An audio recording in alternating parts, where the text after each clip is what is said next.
বিসমিল্লাহির রহমানির রহিম। আসসালামু আলাইকুম।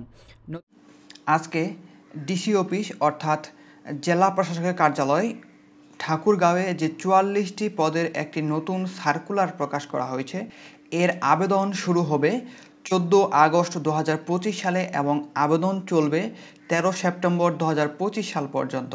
এখানে আপনি শুধু ঠাকুরগাঁও জেলার স্থায়ী বাসিন্দা নারী পুরুষ উভয়ে সর্বনিম্ন এসএসসি পাশ করলে এই সার্কুলারে আবেদন করতে পারবেন।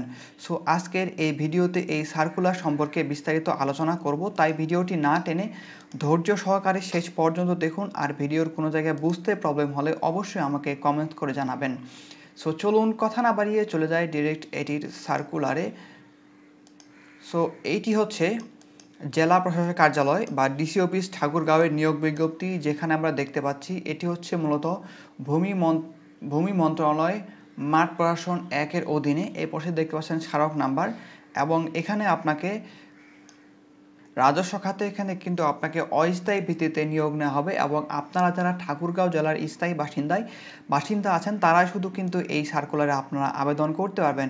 এরপরে যদি আমরা একটু নিচে দেখি, এখানে দেখতে পাচ্ছেন এখানে আপনাকে অনলাইনের মাধ্যমে আবেদন করতে হবে। অন্য কোনো ওয়েতে আবেদন করলে আপনার আবেদন কিন্তু হবে না। অবশ্যই আপনাকে ১৪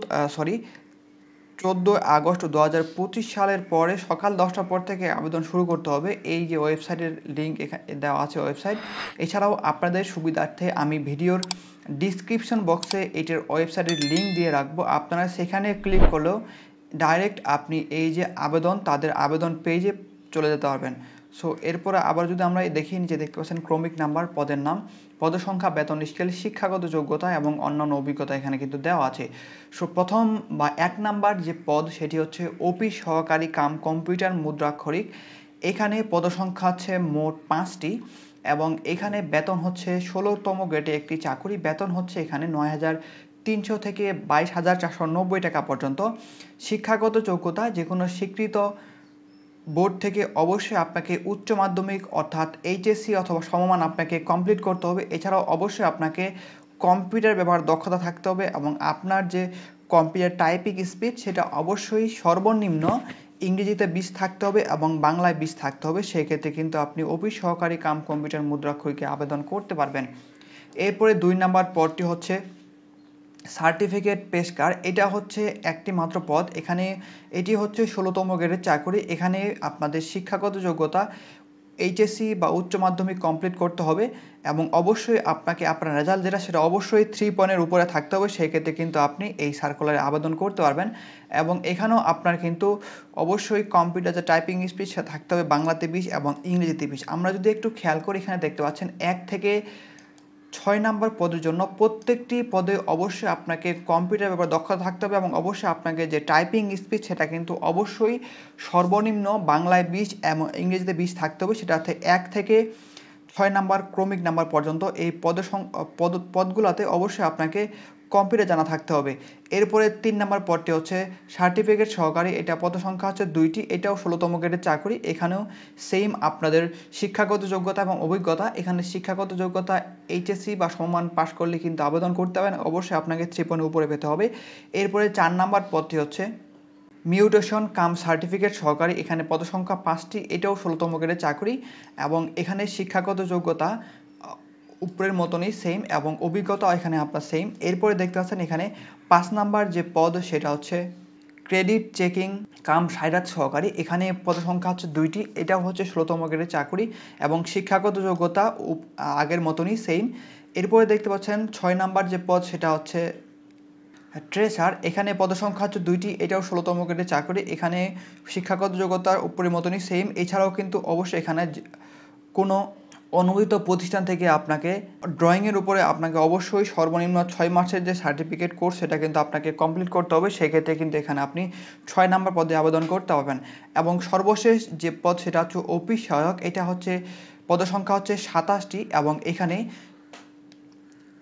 আপনারা দেখতে পাচ্ছেন এখানে আপনাদের বেতন স্কেল হচ্ছে 20তম গ্রেড। এখানে বেতন হচ্ছে 8,250 টাকা থেকে 20,010 টাকা পর্যন্ত।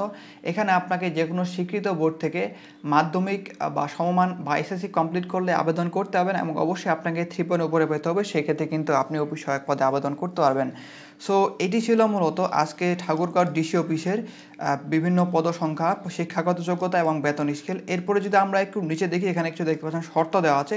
শর্তের মধ্যে প্রথম যে শর্ত সেটা হচ্ছে অবশ্যই আপনাকে বাংলাদেশের নাগরিক হতে হবে এবং অবশ্যই আপনাকে ঠাকুরগাঁও জেলার স্থায়ী বাসিন্দা হতে হবে, সেক্ষেত্রে কিন্তু এখানে আপনি আবেদন করতে পারবেন।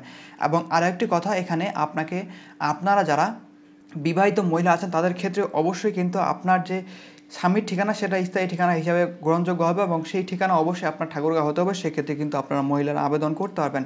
এরপরে এখানে দেখতে পাচ্ছেন আপনি একজন প্রার্থী এখানে একের অধিক পদে কিন্তু আপনি আবেদন করতে পারবেন না। এছাড়াও দেখতে পাচ্ছেন এখানে 1 থেকে 6 নম্বর পদের জন্য, একটু আগে আমি যেটা বললাম আপনাদের, 1 থেকে 6 নম্বর পদের জন্য আপনাকে প্রত্যেকটি ক্ষেত্রে কম্পিউটার টাইপ জানা থাকতে হবে এবং নির্ধারিত গতি আপনার থাকতে হবে, সেই ক্ষেত্রে আপনি আবেদনটা করতে পারবেন। এরপরে যদি আমরা একটু নিচে থেকে, এখানে দেখতে পাচ্ছেন অনলাইনের মাধ্যমে আপনাকে আবেদন করতে হবে এবং আবেদনের যে শুরুর তারিখ এখানে দেওয়া আছে। এখানে দেখতে পাচ্ছেন আপনারা আবেদনের শুরুর তারিখ হচ্ছে 14/8 অর্থাৎ 14 আগস্ট 2025 সালে সকাল 10টার পর থেকে আবেদন শুরু হবে এবং আবেদনের শেষ তারিখ হচ্ছে 13/9 অর্থাৎ 13 সেপ্টেম্বর 2025 সালে বিকেল 5টার আগ পর্যন্ত এখানে আপনাকে অনলাইনের মাধ্যমে আবেদনটা করতে হবে এবং আবেদন করার 72 ঘন্টার মধ্যে যে আপনাকে ফি আছে বা পেমেন্ট আছে সেটা কিন্তু আপনাকে কমপ্লিট করতে হবে। এছাড়াও অবশ্যই আপনাকে খেয়াল রাখতে হবে, আপনি যখন পেমেন্ট করবেন, পেমেন্ট করার আগে আপনার যে অ্যাপ্লিকেশন কপি আছে সেটা ভালোভাবে দেখে নেবেন, কারণ যখন আপনার পেমেন্টটা হয়ে যায়, পেমেন্ট করার পরে আর কোনোভাবে কিন্তু এটাতে চেঞ্জ বা এডিট করতে হবে না। সেক্ষেত্রে অবশ্যই আপনাকে সাবধানতার সাথে এটা আপনার যে আবেদন সেটা ফিল আপ করবেন এবং যদি সব কিছু ঠিক থাকে পরবর্তীতে পেমেন্টে যাবেন। এছাড়াও যদি আপনার পেমেন্টের আগেই যদি ধরুন আপনার প্রথমে আপনি আবেদনটা করেছেন, সেক্ষেত্রে আপনার আবেদন ভুল হয়েছে, সেক্ষেত্রে আপনি পুনরায় আবেদন করতে পারবেন, কিন্তু আপনি যদি পেমেন্ট করে ফেলেন সেক্ষেত্রে কিন্তু পুনরায় আপনি আবেদনটা করতে হবে না, সেক্ষেত্রে আপনার কোনো কিছু চেঞ্জ বা এডিট করতে হবে না। সেক্ষেত্রে অবশ্যই আপনাকে পেমেন্টের আগে ভালোভাবে দেখে নেবেন যে আপনার সকল কিছু ঠিক আছে কিনা। এছাড়াও এখানে দেখতে পাচ্ছেন আপনাকে 1 থেকে 6 নম্বর পদের জন্য আপনাকে মূলত টেলিটক সিমের মাধ্যমে 112 টাকা, আমি আবারও বলছি আপনাদের, এখানে 1 থেকে 6 নম্বর পদের জন্য 112 টাকা এবং 7 নম্বর পদের জন্য মোট 56 টাকা আপনাকে টেলিটক সিমের মাধ্যমে পেমেন্টটা করতে হবে। এছাড়া উপরে যদি আমরা একটু দেখি, এখানে দেখতে পাচ্ছেন ছবি এবং সিগনেচারের সাইজ দেওয়া আছে।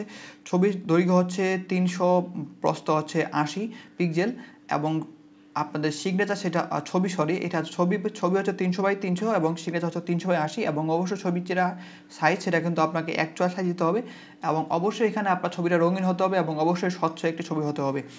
এছাড়াও আপনাদের সুবিধার্থে আমি ভিডিওর ডিসক্রিপশন বক্সে একটি ভিডিওর লিঙ্ক দিয়ে রেখেছি, দেখতে পাচ্ছেন ছবি এবং সিগনেচার ইমেজ করার লিঙ্ক। এই লিঙ্কে ক্লিক করলেই আপনি অনলাইনের মাধ্যমে কিভাবে আপনি আপনার ছবি এবং সিগনেচার ইমেজ করতে পারবেন তার বিস্তারিত ভিডিও সেখান থেকে আপনি পেয়ে যাবেন। সেই ভিডিও দেখলে খুব সহজেই আপনি আপনার ছবি এবং সিগনেচার রিসার্চ করে নিতে পারবেন এবং যে কোনো সাইজের চাইলে আপনি সেখান থেকে গিয়ে করে নিতে পারবেন। এছাড়াও যদি আমরা একটু নিচে দেখি, এখানে দেখতে পাচ্ছেন আপনাদের যে পেমেন্ট সিস্টেম তারা এখানে দিয়ে রেখেছে। এছাড়াও আপনি অ্যাপ্লিকেশন কপির শেষে কিন্তু পেমেন্ট সিস্টেমটা পেয়ে যাবেন, যেভাবে এক্সাম্পল দেওয়া আছে সেই অনুযায়ী কিন্তু যদি আপনি পেমেন্টটা করেন সেক্ষেত্রে কিন্তু আপনার পেমেন্টটা হয়ে যাবে। এছাড়াও আপনার যদি কোনো প্রকার সমস্যা হয়ে থাকে তাদের সাথে যোগাযোগ করার জন্য এখানে আপনাকে টেলিটক সিমের মাধ্যমে তাদের সাথে যোগাযোগ করতে হবে এবং এদেরকে দেখতে পাচ্ছেন এখানে হেল্পলাইন দেওয়া আছে, এই মাধ্যমে কিন্তু আপনাকে তাদের সাথে যোগাযোগ করতে হবে। এছাড়াও এখানে দেখতে পাচ্ছেন আপনাদের বয়স সংক্রান্ত তথ্য দেওয়া আছে 7 নম্বরে। এখানে আপনাদের বয়স অবশ্যই 14/8 অর্থাৎ 14 আগস্ট 2025 সালের মধ্যে আপনার বয়স হতে হবে 18 থেকে 32 বছরের মধ্যে এবং একটু আগেই আপনাদের যে বললাম এই 8 নম্বরে অবশ্যই যারা আপনারা বিবাহিত হবেন তাদের অবশ্যই স্বামীর ঠিকানা স্থায়ী ঠিকানা হিসেবে উল্লেখ করতে হবে। এছাড়া আপনাকে লিখিত পরীক্ষার সময় যে সকল কাগজপত্র আপনারা নিতে হবে, এখানে দেখতে পাচ্ছেন 9 নম্বরে ক থেকে ঝ পর্যন্ত দেওয়া আছে। আপনারা যারা মৌখিক পরীক্ষায় অংশগ্রহণ করবেন তারা অবশ্যই এই ক থেকে ঝ পর্যন্ত প্রত্যেকটির যে কাগজপত্র সেটা অবশ্যই আপনাকে নিতে হবে। এছাড়া এখানে ক থেকে আপনাদের ঘ পর্যন্ত এই প্রত্যেকটা কিন্তু আপনাকে সবার জন্য প্রযোজ্য এবং ম থেকে আপনার 6 পর্যন্ত এটা হচ্ছে বীর মুক্তিতার জন্য এবং আপনার যদি শারীরিকভাবে প্রতিবন্ধী বা কোনো কোটা দিয়ে থাকেন যে কোটার বিপদে সার্টিফিকেট সেটা অবশ্যই নিতে হবে এবং অবশ্যই আপনাকে এখানে 1 থেকে 6 নম্বর পদের জন্য আপনাকে যে কম্পিউটার প্রশিক্ষণ কোর্স 6 মাসে সেটা কিন্তু অবশ্যই নিয়ে যেতে হবে সাথে করে। এবং যেগুলো আপনার সত্যায়িত হয়েছে সেগুলো সত্যায়িত করতে হবে এবং সেগুলোর সাথে আপনাকে অবশ্যই অরিজিনাল কপি কিন্তু সাথে নিয়ে যেতে হবে। এছাড়া যদি আমরা একটু নিচে দেখি, দেখতে পাচ্ছেন আপনি যদি কোনো প্রকার মিথ্যা তথ্য দেন সেক্ষেত্রে কিন্তু আপনার বিরুদ্ধে আপনার যে আবেদন সেটা বাতিল হয়ে যাবে এবং আপনার বিরুদ্ধে আইনানুগ ব্যবস্থা নেওয়া হবে। সো এটি ছিল মূলত আজকের ডিসি অফিসের নিয়োগ বিজ্ঞপ্তি। এছাড়া এটা যদি আপনি বিস্তারিত দেখতে চান সেক্ষেত্রে ভিডিওর ডিসক্রিপশন বক্সে একটা লিঙ্ক পেয়ে যাবেন, সেখানে ক্লিক করলে ডিরেক্ট আপনি এখানে আসতে পারবেন। এছাড়া এখন দেখাবো কীভাবে আপনি আবেদন করবেন। এখন আলোচনা করব কিভাবে এটিতে আপনি আবেদন করবেন। সো আবেদন করতে গেলে অ্যাট ফার্স্ট আপনাকে যে কোনো একটি ব্রাউজারে যেতে হবে এবং ব্রাউজারে গিয়ে আপনাকে সার্চ অপশনে লিখতে হবে dctgn.teletalk.com.bd। এছাড়াও এটার লিঙ্ক কিন্তু আপনি আমার ভিডিওর ডিসক্রিপশন বক্সে পেয়ে যাবেন, সেখানে ক্লিক করলে ডিরেক্ট আপনি এই যে আবেদন সেখানে কিন্তু চলে যেতে পারবেন। এরপরে দেখতে পাচ্ছেন এরকম একটা পেজ চলে আসবে, office of the deputy commissioner Thakurgaon. এরপরে দেখতে পাচ্ছেন নিচে আপনাকে অ্যাডভার্টাইজমেন্ট অর্থাৎ আপনার যে সার্কুলারটা আছে সেই সার্কুলার টাইপটা সেখান থেকে পেয়ে যাবেন। এরপরে নিচে অপশনে দেখতে পাবেন এখানে এটা অবশ্যই আপনাকে 14 তারিখের পর থেকে কিন্তু এখানে সকাল 10টার পর থেকে এখানে ঢুকতে হবে এবং সেক্ষেত্রে কিন্তু আপনি এই অপশনগুলো পেয়ে যাবেন। এরপরে নিচে দেখতে পাবেন অ্যাপ্লাই নাও অপশন আছে, এখানে ক্লিক করবেন। এখানে ক্লিক করার পরে আপনি যে পদে আবেদন করতে চান সেই পদের বাম পাশে টিক মার্ক দিবেন এবং একটির বেশি পদে কিন্তু আপনি আবেদন করতে পারবেন না। সেক্ষেত্রে অবশ্যই আপনাকে আপনি যে পদে আবেদন করতে চান সেই পদের উপরে টিক মার্ক দিবেন, টিক মার্ক দিয়ে পরবর্তী নেক্সটে ক্লিক করে দেবেন। নেক্সটে ক্লিক করবে দেখতে পাবেন অল জবস প্রিমিয়াম মেম্বার নামে একটি অপশন আছে। সেক্ষেত্রে আপনাকে যেটা করতে হবে, আপনি যদি মেম্বার হয়ে থাকেন সেক্ষেত্রে আপনি ইয়েস দিবেন এবং না হয়ে থাকলে কিন্তু নো দিবেন। আর আপনি যদি এটির মেম্বারশিপ হতে চান বা নিতে চান সেক্ষেত্রে আপনাদের সুবিধার্থে আমি ভিডিওর ডিসক্রিপশন বক্সে একটি ভিডিওর লিঙ্ক দিয়ে রেখেছি, এখানে দেখতে পাচ্ছেন প্রিমিয়াম মেম্বার হওয়ার লিঙ্ক। এই লিঙ্কে ক্লিক করলে অনলাইনের মাধ্যমে কীভাবে আপনি মেম্বারশিপ হবেন বা এটির সুবিধা এবং অসুবিধা প্রত্যেকটি কিন্তু এখান থেকে দেওয়া আছে। সেই ভিডিও দেখলে আপনি খুব সহজেই এটি মেম্বারশিপ নিতে পারবেন। এছাড়াও আপনি যদি আমাদের মাধ্যমে মেম্বারশিপ নিতে চান অথবা আপনি যদি আমাদের মাধ্যমে যে কোনো চাকরির আবেদন করতে চান সেক্ষেত্রে স্ক্রিনে দেওয়া নাম্বারে আমাদের সাথে যোগাযোগ করুন। আপনাদের যে কোনো চাকরির আবেদন আমরা নির্ভুলভাবে করে দেওয়ার চেষ্টা করব ইনশাআল্লাহ। পরবর্তীতে আপনি যখন সেই নাম্বারটা আপনি দিয়ে দিবেন, সেই নাম্বারটা দিলে আপনার অটোমেটিকলি সব কিছু এখানে চলে আসবে, আপনাকে আর কোনো কিছু ফিল আপ করতে হবে না, আপনি শুধু দেখে নেবেন সকল কিছু ঠিক আছে কিনা। ঠিক থাকলে পরবর্তীতে এভাবে আপনি স্টেপ বাই স্টেপ প্রত্যেকটা ফিল আপ করেই আপনাকে আপনার যে অ্যাপ্লিকেশন সেটা কনফার্ম করতে হবে এবং কনফার্ম করার পরে আপনার যে অ্যাপ্লিকেশন কপি সেটা অবশ্যই ডাউনলোড করবেন এবং ডাউনলোড করার পরে পরবর্তী ভালোভাবে দেখে নেবেন যে আপনার সকল ইনফরমেশন ঠিক আছেন, ঠিক থাকলে পরবর্তী পেমেন্টে যাবেন। সো আজকের এই ভিডিও এই পর্যন্তই, দেখা হবে অন্য কোনো এক ভিডিওতে। সেই পর্যন্ত সবাই ভালো থাকবেন, সুস্থ থাকবেন, আল্লাহ হাফেজ।